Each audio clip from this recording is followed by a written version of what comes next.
Et si travailler gratuitement n'était pas si mauvais en fin de compte? Alors le travail gratuit, c'est un concept qui divise beaucoup. Il y a deux camps, grosso modo, pour vulgariser. Il y a le camp de tout travail mérite salaire et un autre camp en face qui dit parfois en fait le travail gratuit ça s'avère intéressant, notamment pour se faire connaître, tout ça. Et finalement, si les deux camps avaient tort, bon, on va reprendre depuis le début. Le 21 janvier 2022, j'ai réalisé un nouveau format sur la chaîne qui s'appelle Duel de vidéastes et j'ai défié un vidéaste qui s'appelle Nicolas. On devait présenter une gourde de la marque Airup. Donc c'est bien, je me suis amusé, c'était fun avec Nicolas, tout ça, on a bien rigolé. Mais bon, s'amuser ne va pas remplir mon réfrigérateur, donc maintenant il s'agirait de capitaliser sur ce genre d'expérience pour justement essayer d'aller décrocher de belles opportunités. Quand je dis opportunité, bien entendu, je veux dire opportunité payante, je veux dire facture, je veux dire être rémunéré pour un service. Donc voilà un petit peu ce qu'on va voir dans cette vidéo. On va voir deux points. Le premier point, ça va être un petit peu le travail gratuit finalement. À quoi ça sert? Qu'est-ce que c'est? Est-ce que c'est intéressant? Est-ce que ça l'est pas? On va voir un petit peu tout ça. On va voir qu'aussi c'est un faux débat en réalité. Et dans un second temps, je vous donnerai la stratégie exacte que j'appliquerai personnellement si je devais capitaliser sur ce genre d'expérience pour justement aller chercher des belles opportunités. On va commencer, donc le travail gratuit, je vous le dis en mille, c'est un faux débat. C'est-à-dire que je peux vous l'illustrer, d'ailleurs, je vais, allez, vous savez quoi, je vais allumer Photoshop, même si là actuellement je suis en train d'enregistrer la vidéo. Mais l'idée c'est que je vais allumer Photoshop et je vais vous montrer. Nous voilà sur mon ordinateur, j'ai allumé Photoshop, j'ai mis un petit projet qui va permettre de schématiser en fait le travail gratuit, qu'est-ce que c'est et globalement que c'est un faux débat. Donc ce petit truc là que j'ai mis, regardez là il y a 30 cases en fait. Et ça représente justement le nombre de jours qu'il y a dans un mois. Mais vous, dans un mois, vous n'êtes pas payé 30 jours sur 30. Vous êtes payé un certain nombre de jours que vous facturez au client. Pour rendre ça concret, justement, on va le représenter là. Donc on va juste changer de couleur, tenez.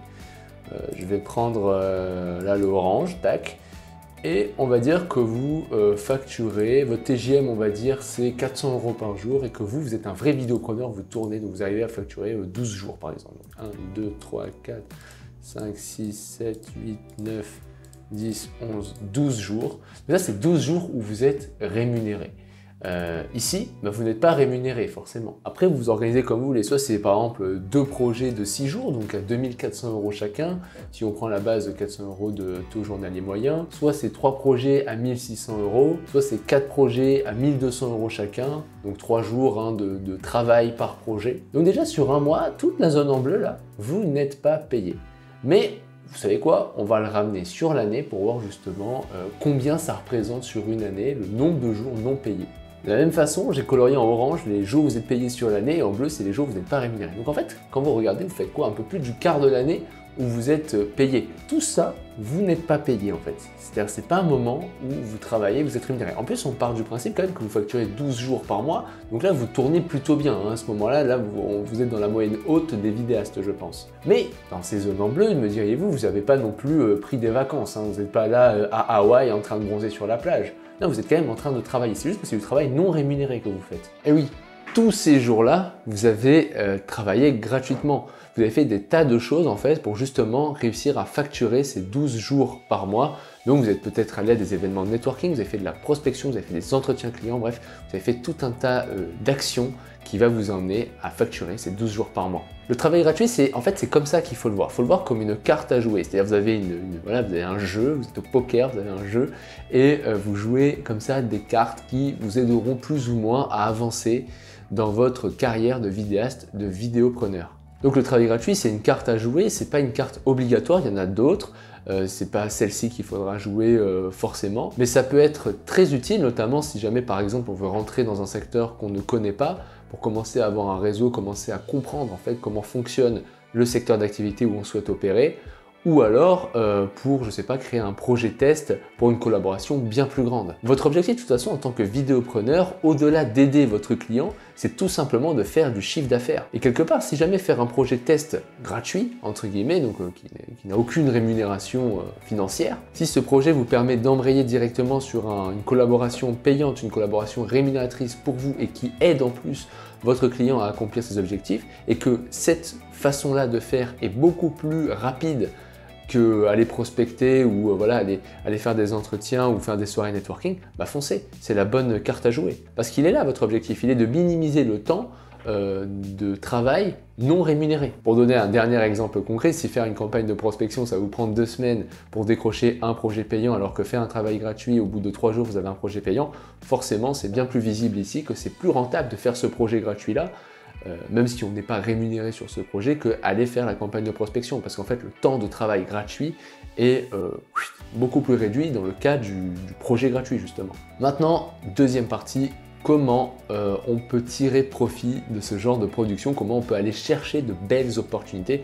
Je vais vous donner la méthode que je ferais si j'avais justement j'avais un enjeu à aller chercher des opportunités. Première étape, très simple, prenez une feuille, un stylo ou un Google Doc, peut-être pour les plus connectés d'entre vous, et l'idée ça va être de commencer à lister un petit peu les arguments de vente en votre faveur pour justement vendre votre vidéo, en tout cas votre compétence. Pour l'instant, je vois 3 bénéfices à mettre en avant pour une possible collaboration avec une entreprise. Le premier, c'est ma compétence vidéo forcément, c'est-à-dire que je suis capable aujourd'hui de réaliser une vidéo professionnelle à destination des réseaux sociaux. Le deuxième argument, c'est de dire, bah voilà, moi j'ai fait une série en fait sur ma chaîne YouTube, parce que ça vous a pas échappé que j'ai une chaîne YouTube, et ça a eu des résultats, et donc ça peut participer justement à faire connaître votre produit. Et le troisième élément que je mettrai en avant, c'est tout simplement mon expertise sur les réseaux sociaux. C'est le fait qu'aujourd'hui, je sais comment fonctionne YouTube, je sais les formats qui fonctionnent, je sais comment utiliser ce dernier réseau, par exemple, pour vous aider à vendre votre produit.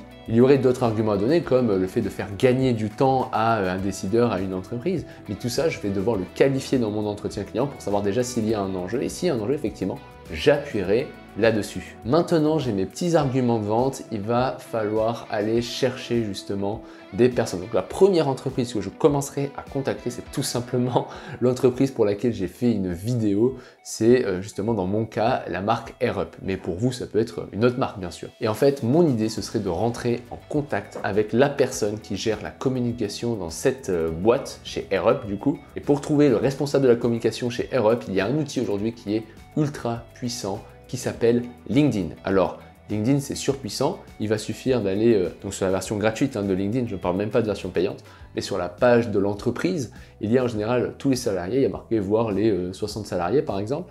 Vous cliquez là et vous regardez qui dans les profils semble gérer la communication. Donc ça peut être un directeur communication, un directeur marketing, ça peut être le gérant lui-même. J'essaierai soit d'entrer en contact avec lui par mail, donc il faudra bien sûr que je trouve son mail avant, soit directement par LinkedIn. Pour entrer en contact de manière efficace, il me faut une accroche. Et là, elle est toute trouvée puisque j'ai quand même réalisé une vidéo pour AirUp. Donc ça peut être super sympa tout simplement de lui envoyer un lien vers la vidéo ou alors je sais que j'ai sur mon compte Instagram, j'ai posté la vidéo et la marque a répondu. Donc je peux même lui envoyer le screen de la marque pour justement attirer son attention. Donc ce qu'il faut comprendre, c'est que mon objectif ici, c'est pas forcément de signer un deal immédiatement.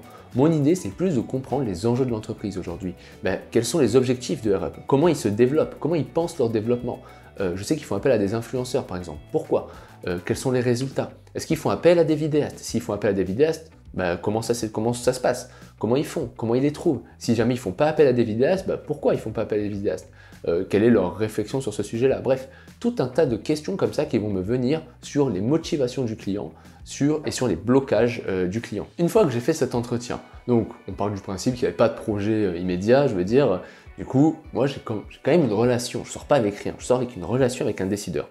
Ma grande idée là, ça va être de garder le contact. Donc moi je vais le mettre dans ce qui s'appelle un CRM, vous utilisez n'importe quoi. Moi j'ai un CRM, c'est un système où je vais rentrer le client et je vais dire voilà, tous les 30 jours, tu me fais un rappel pour que j'entre en contact avec ce client.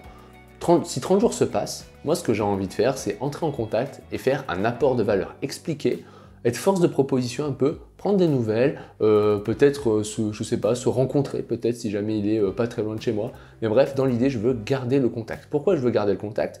Tout simplement parce que le jour où il y aura un enjeu vidéo, je veux qu'on pense à moi. Je veux qu'on pense à ma boîte et à moi qui me suis quand même cassé la tête à faire cette vidéo gratuite. Dans le cas où ça ne fonctionne pas, dans le cas où vraiment AirUp il vous dit un truc du genre bah écoutez, toutes les vidéos sont faites dans un autre pays et nous, notre objectif, c'est de partir de France et aller investir en Asie, par exemple. Et effectivement, là, vous n'êtes pas forcément la meilleure personne pour les aider. Et bah du coup, moi, j'essaierai d'aller contacter des entreprises adjacentes, des entreprises qui ressemblent à AirUp. Attention, hein, pas forcément du même secteur. Et là, pour le coup, j'ai identifié 2 critères de sélection. Il faut, le premier, que la boutique que je vais contacter vende un produit physique en ligne.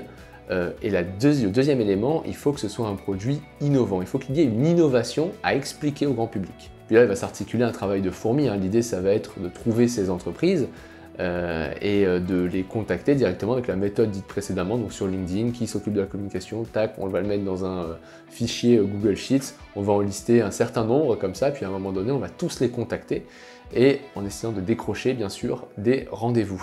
Grâce à mes 2 critères de sélection, je peux avoir une approche qui est extrêmement personnalisée, puisque je peux dire que moi, je ne m'adresse pas à tout le monde. Moi, je m'adresse uniquement aujourd'hui aux sociétés qui ont un produit physique à vendre et qui le vendent en ligne et qui ont besoin de contenu pédagogique pour expliquer justement le fonctionnement de ce nouvel outil, ce qu'il a besoin d'être expliqué. Et ça, ce sera assez fort puisque je tiens ici une spécialisation, en tout cas dans mon approche, qui est valoriser l'innovation et l'expliquer grâce à la vidéo, grâce à du contenu sur les réseaux sociaux. Et forcément, cette approche va multiplier mes chances d'avoir un rendez-vous. Et voilà, c'est terminé pour moi aujourd'hui. Si vous voulez aller plus loin, vous pouvez télécharger dans la description le kit du vidéopreneur. Donc le kit du vidéopreneur, ça comprend plusieurs documents, un générateur de prix pour vous aider à fixer le prix juste et notamment surtout une formation que vous allez recevoir par mail une fois par jour. Il y a 5 mails qui vous aidera justement à lancer et développer votre agence de création vidéo. Sur ce, moi je vous laisse là, je vous dis à bientôt et bon courage dans vos projets.